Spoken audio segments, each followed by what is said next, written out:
ओंखायनो दिनै बिराद रोजा रोजा मानसिफोर फैदों फोथारा जायगा थोआखसै फ्लाइअभारा जायगा थोआखसै आरो लामा लामा टाउन सोहोर मानसिफ्रा बुंफबजोबनानै दङ हयथ' गोसोआव माबा मोनसे साननाय दं दिनै जेरैखि जाया बे सुबुं गमाखौ जोङो जाफुंसार खालामथारनांगौ सानब्रै सानबा आगोल गामि गामि गिदिंनानै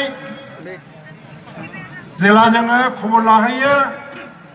गामिफ्रावबो रायलायनाय खोनादोंमोन सिगांफ्राव गामि दरसेनिफ्राय 10 जन 20 जन थिनहरनाय जादोंमोन एबाराव बिदिल'जों जानाय नङा न'खर न'खर थांनांगोन सुबुं गमाखौ जेरैखिजाया जाफुंसार होनांगोन होननानै रायलायनायबो जों खोनादों दा बेबायदियैनो दिनैनि बे जथुम्माखौ सुबुं गमाखौ जों नुनो मोनबाय आरो बेजों गोसोआव मोनसे बेयाव जिरायनाय गासै दैदेनगिरिफोर आंबो आरो जों बयबो रायजो राजायानो गावजों गाव मोनसे बिखाया दुंखांनाय गोसो दुंखांनाय आरो गोसोनि बोलोआ रासिननिफ्राय रासिन सिखांनाय बायदि मोनदोंना मोनाखै जों जे ज' दंलायलायो बै गामिना जों दंना गैला बै गामिना गैलिया नामा दाखालि दंब्लाबो माथो हनै सामफ्रामबो उमुक गामिनि उमुक मोना उमुक गामियाव उमुक हानजायाव हाबहैबाय उमुक गामिनि उमुक मोना उमुक हानजायाव हाबहैलायबाय होननाय खौराङा ओंखारबाय थायो फेसबुकआव ओंखारो वाट्सएपआव ओंखारो आरो खौरां बिलाइयाव ओंखारो बड'सायाव ओंखारो जों दंना गैला मोनसे सन्देह जादोंमोन जोंहा दंलायलायो नाथाय दिनै नुजोबफिनबाय मा जों सोमावसारग्रा हानजा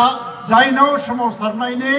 आन्दलननि बिखा गोरबोआव हाबनानै दङ बड'लेण्डनि थाखाय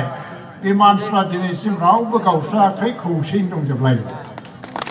आरो गावस्रानायबो नङा होमबा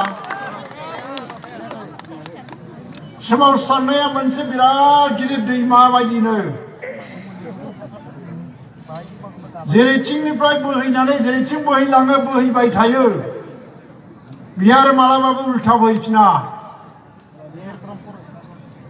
बे दैमायाव गोरोबनो थाखाय बबेबा हाजो खर'निफ्राय फिसा फिसा दैसाफ्रा फैयै फैयै दैमाजों लोगो नांफैयो नाथाय दैमाया बे हाजो खर'निफ्राय बोहैबोनाय फिसा फिसा दैसाफोरजों मालाबाबो लोगो नांनो थाङा मालाबा बे दैमानिफ्रायनो एसे दैसाफ्रा एसे दैफ्रा साननो हागौ मा बेजोंल' मानो थांबाय थानो जों गावस्रालांदिनि आलादा दै जादिनि जोङो दसे सम गावस्रालांनोबो हागौ फिसा जाम्फै बानायलांनोबो हागौ नाथाय बारा गोबाव सौहैयानो दसे सम थांनानैनो मेंनानै गैला जों गुदि बिमाजोंनो गोरोबहैनोसै होननानै बे दैमायावनो गोरोबफैफिनगोन जों सोमावसारग्रा हान्जाया दैमा बादि जानांगोन आरो लासै लासै थांखिया मा सागराव सहैनाय जानांगोन सागरनि लैथोनि आखुथाया मा लैथोआव दोहौ सिखाङोनो गुथाल लैथोनि रुगुङाव जेला गसङो मा नुयो मोनसे धौआ फैनानै नोंनि आथिंखौ स्र' फैयो नङा होमबा आरो बे धौआ स्र' फासयलांफिनो खिन्थु बे फासयलांनाय धौआ अरायनि थाखाय जों बेखौ नागारनो हाया होननाय जुदि गोसोआव मोनसे समायखिरा लानानै थानो हायोबा खुनु धौआ जोंखौ बुखारनोबो हाया दा सुक्तिनि दावराव जादों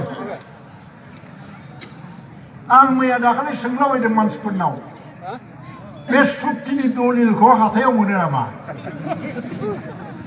ना खर'आव बायना मोनो फैसाजों नों गोसो जाबानो दलिल गांसे बायनानै सयोबानो सुक्तिथ' जानाय जिनिस नङा बियो सुक्तिया माखौ बुङो नों माखौ बिदों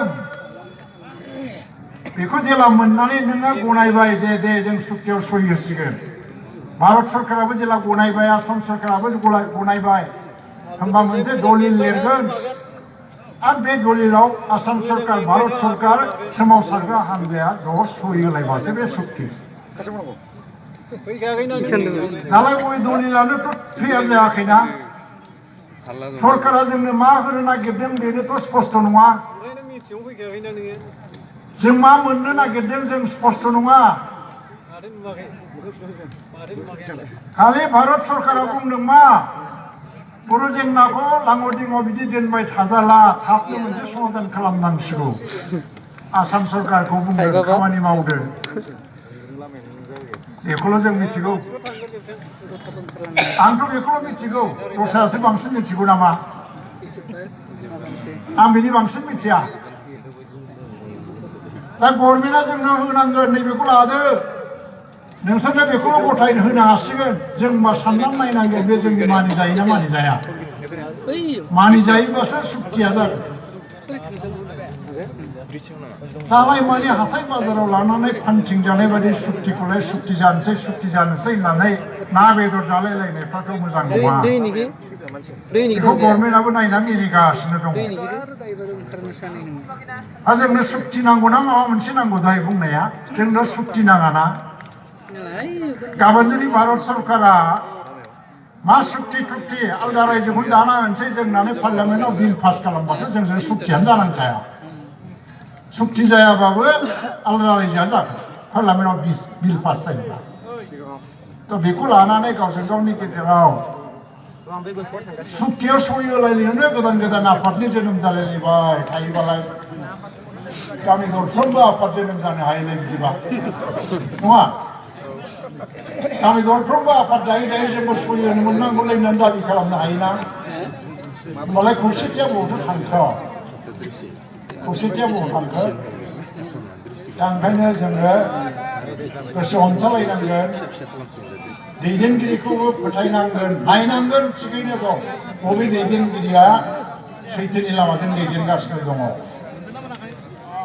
आरो जायखौ सैथोनि लामाजों दैदेननाय बायदि नुदों बे दैदेनगिरिखौ मानिनानै मदद लांनांगोन गोसो बायनो मोना दिनै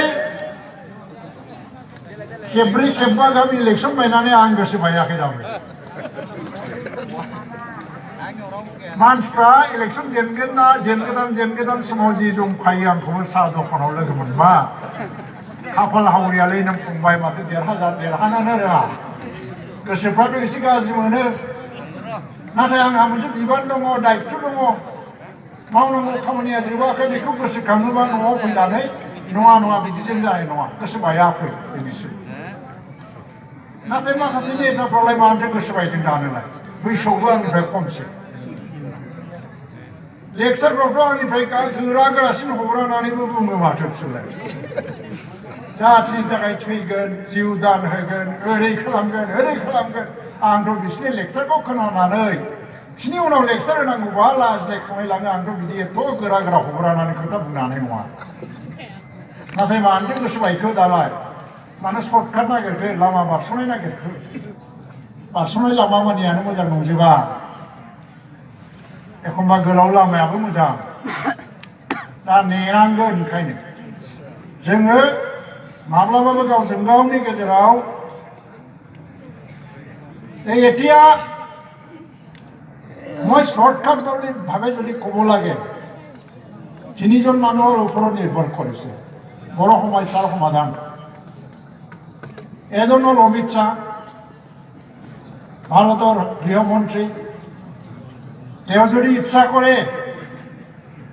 বড় সমস্যাৰ সমাধান হ'ব পাৰে তেওঁ যদি প্ৰধানমন্ত্ৰী নৰেন্দ্ৰ মোদীক যদি কয় আমি এনেকৈ কৰিবই লাগিব নৰেন্দ্ৰ মোদীয়ে মানিবই লাগিব অসমত কোন মুখ্যমন্ত্ৰী সৰ্বানন্দ সোণোৱাল তেওঁ যদি ইচ্ছা কৰে ভাৰত চৰকাৰক ক'ব লাগিব তেওঁ নহয় এনেকৈ নচলে এইটো কৰিবই লাগিব বড় সমস্যা সমাধান কৰিবই লাগিব অমিত শ্বাহ মানিব লাগিব আৰু এজন মানুহ হ'ল সৰ্বানন্দ সোণোৱালৰে সহযোগী ব্যক্তি মন্ত্ৰী হিমন্ত বিশ্ব শৰ্মা ডাঙৰীয়া তেওঁ যদি ভাবে বড় সমস্যা সমাধান কৰাটো অতি জৰুৰী হৈছে সৰ্বানন্দ সোণোৱালে এইটো মানিবই লাগিব এই তিনিজন ব্যক্তিৰ ওপৰত আজি নিৰ্ভৰ কৰিছে The ball is on the court of the government now. Ball এতিয়া চৰকাৰৰ কোৰ্টত চৰকাৰৰ পথাৰত চৰকাৰ যদি ভাবে আন্দোলন হৈ থাকিব দিব নোৱাৰি, আমি এটা গণতান্ত্ৰিক পদ্ধতিৰে সমস্যা সমাধান কৰিবই লাগিব, আমি সিদ্ধান্ত ল'ম বুলি ভাবে ইয়াৰ আন্দোলন হ'ব।